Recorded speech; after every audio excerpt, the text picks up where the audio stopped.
आज जो सांबादिक सम्मेलन होता यार मुख्य उद्देश्य है जो मुन्ना गोटे एनएससी तालिका है 4-5टा मिसिकी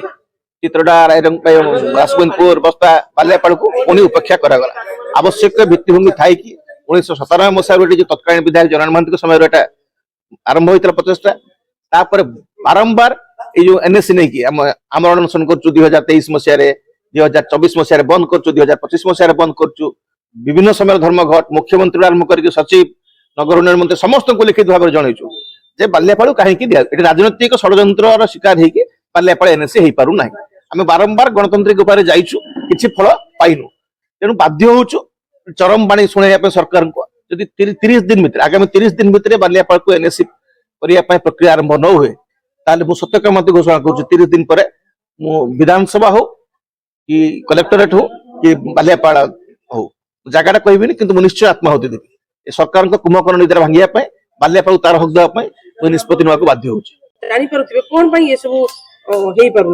ये देखो बालियापाड़ एनएससी जी आवश्यक भित्तिभूमि सब अच्छी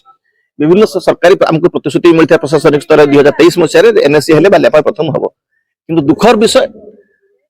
किछि कूटचक्री स्वार्थपर राजनेता मानकर निजस्व अर्थ लुटिया जो पंचायत थ्रो विभिन्न प्रकार बेनियम भाव में जो मुख्य दुटा आम बालियापाड़ एनएससी अंचल जोटा हबार अच्छी प्रपोज एरिया जोटा से जो निर्वाचित प्रतिनिधि मैंने अच्छा से बहुत अर्थ रिलोट कर बेनियम भाव में एनएससी हो गले से जिनसा हाथ में रहा यही डर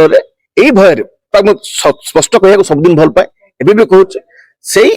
हीन राजनीतिक स्वार्थ आ निज किसी बाटमारणा करने से बाट बंद हो भय एम चंचकता करके बालियापाड़ एनएससी हवा विरोध कर।